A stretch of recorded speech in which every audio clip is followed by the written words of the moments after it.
A very good evening and welcome to this Sunday's edition of Weekend Primetime News.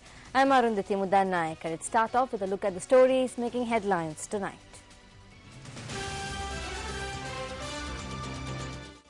The chairman of the Kolonava Urban Council requests for security. The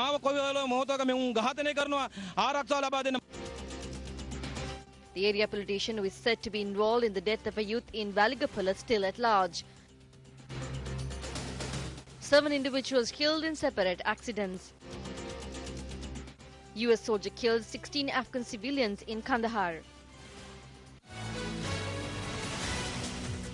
Now the stories in detail. Chairman of the Kolonava Urban Council, Ravindra Udeshanta, has urged officials to provide him with adequate security as there is a plot to kill him.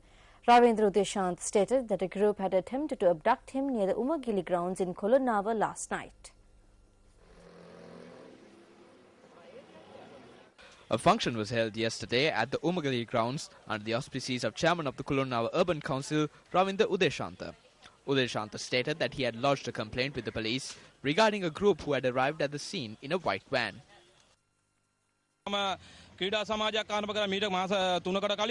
Nearly 3 months ago, I set up a sports club.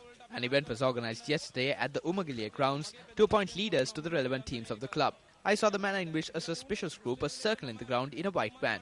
I told my friends about this and I went to give my speech. When I was delivering my speech, I saw 3 individuals pointing at me and identifying me. I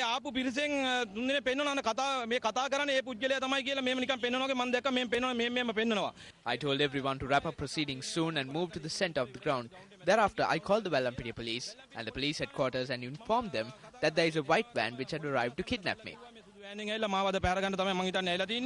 Director of Army Media, Brigadier G.V. Ravipriya, confirmed that the individuals who had arrived in the white van were a group of military personnel. He stated that the army personnel had parked their van in close proximity to the Vallampity clock tower for some purpose. News first toured the Umagili grounds this morning with the hope of unearthing more information.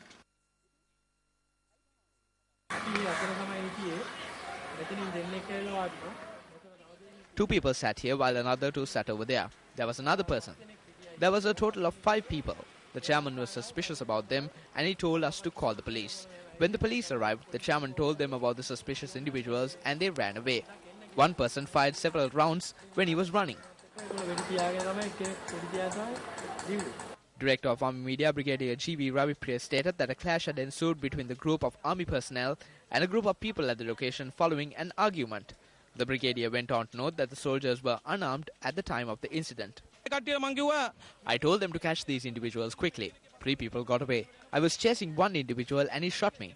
At that moment, I used my licensed weapon and shot into the air. We weren't able to catch him. We brought the others into a room and then handed them over to the police. Moreover, Brigadier G.V. Ravipriya stated that soldiers were taken to the police station after the dispute was settled and added that the soldiers had been released last night. The Vallampity police tightened security in the area following the incident.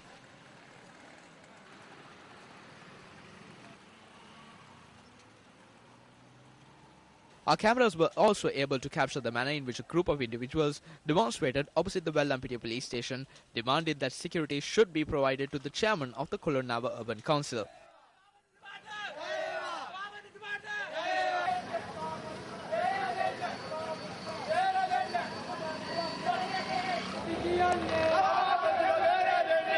This is the vehicle that was damaged by a group of individuals who arrived at the scene.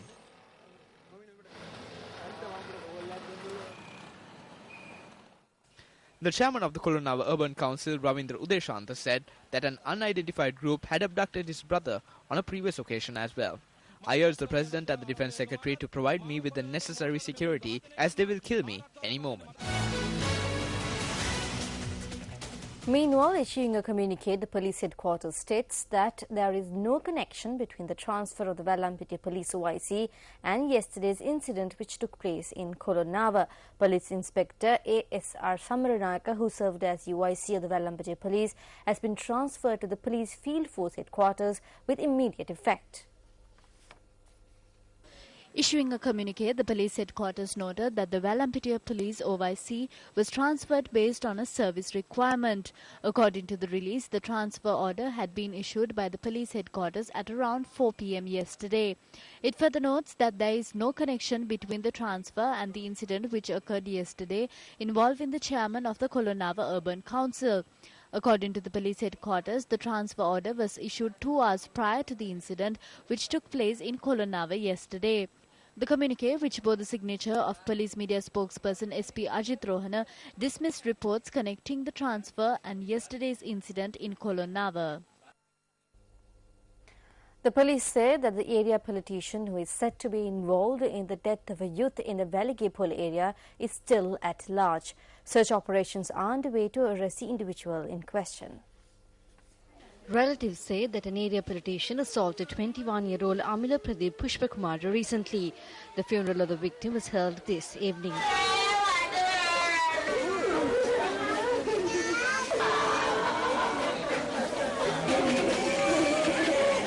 According to our correspondent, security was beefed up in the area in light of the funeral.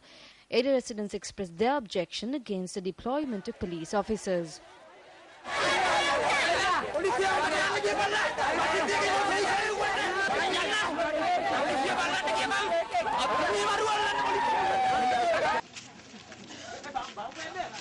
Subsequently, a demonstration was staged by area residents.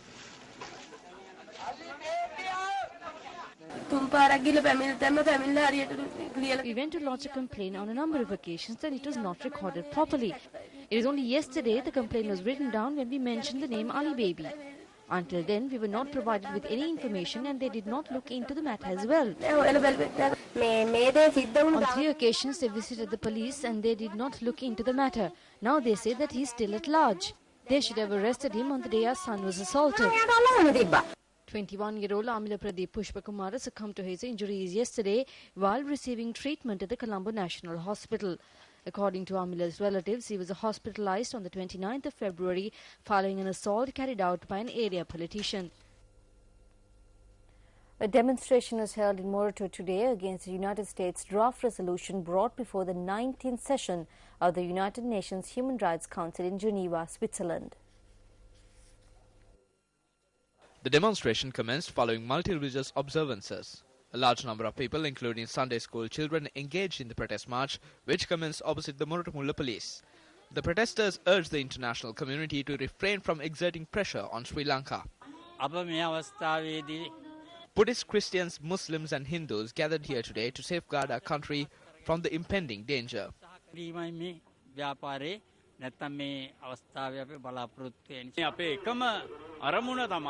Our aim is to create a movement locally and internationally and urge the international community not to poke their fingers into our affairs.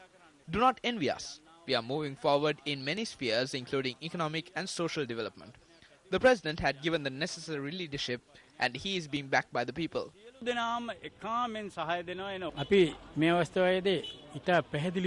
We need to clearly state that they have no right to level charges against our country.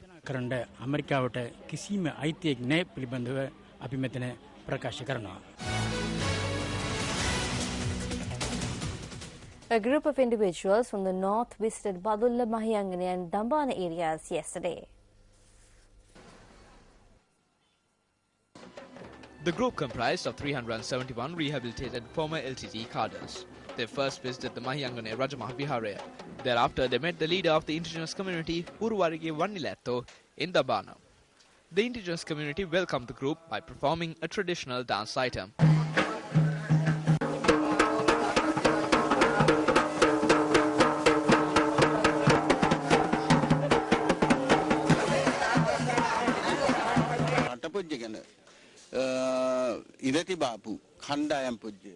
This is a group who engaged in fighting for several years and they have been able to interact with us today.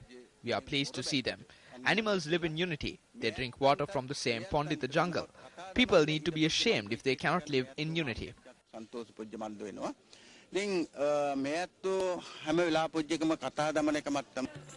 These rehabilitated former LTT combatants also performed a song before the indigenous community.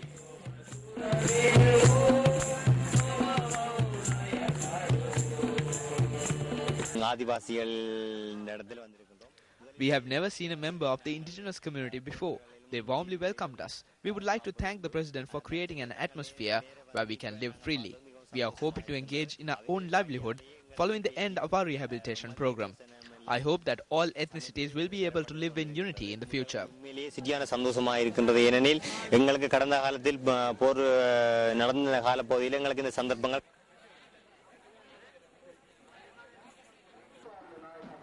Meanwhile, the group also engaged in a peace walk organized by the Badulla prison officials. A group including Minister of Rehabilitation and Prison Reforms, Chandrasiri Gajatira, was also present at the walk. Inmates serving at the Badulla prison performed several cultural items at the occasion. Thereafter, a multi-religious ceremony was conducted to invoke blessings on the country.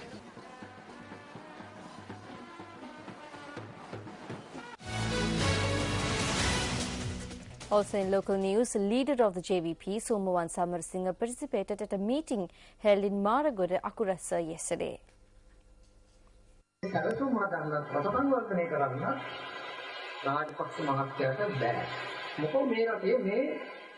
Rajapaksa cannot draft plans, nor can he develop the country.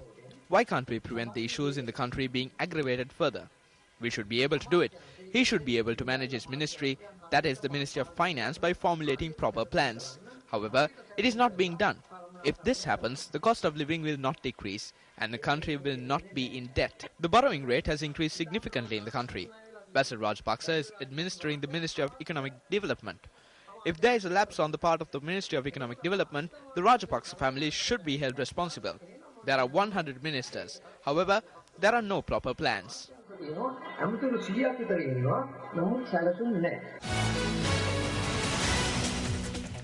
7 persons were killed in 4 separate accidents that took place yesterday and today.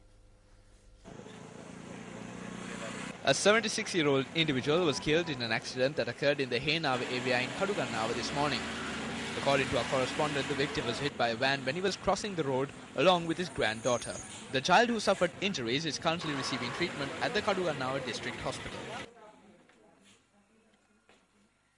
Meanwhile, 2 persons were killed in an accident that took place near the 80th milepost in Kegol along the Kandy-Colombo main road this morning.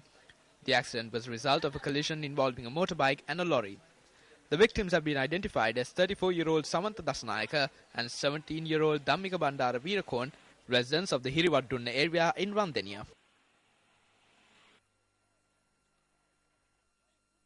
Furthermore, 3 individuals were killed in an accident in the Rangwala area in Kegol last evening. The accident was a result of a collision involving a private bus and a 3-wheeler. A woman and her husband who were travelling in the 3-wheeler died on the spot, while their 2 daughters were admitted to the Kegol hospital. According to the police, one of the injured succumbed to her injuries after being transferred to the Colombo National Hospital. The police said that the private bus had violated road rules. The driver of the bus was produced before court. Moreover, a 2.5-year-old child was killed when a bicycle and a vehicle collided along the Wattala-Nikambo main road last night. The motorist had driven away from the scene. The police also said that it is believed that the vehicle belongs to a VIP. The child's father and a relative, who are residents of the Paliagod area, were injured in the incident.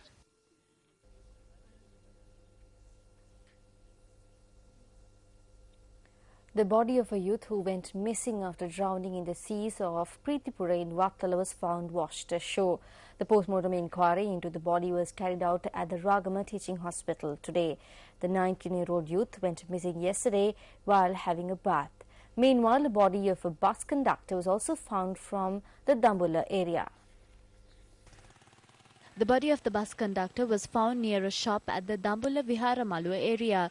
The victim has been identified as 27-year-old Upul Samantha Bandara, a resident of Deltota, Galaha. The victim had served as a conductor in a bus plying along the Dambulla Hatton main road and had arrived at the shop after completing his duties. The body of the conductor was found this morning when the driver of the bus had arrived at the location to commence his duties. The police noted that no wounds can be seen on the victim's body.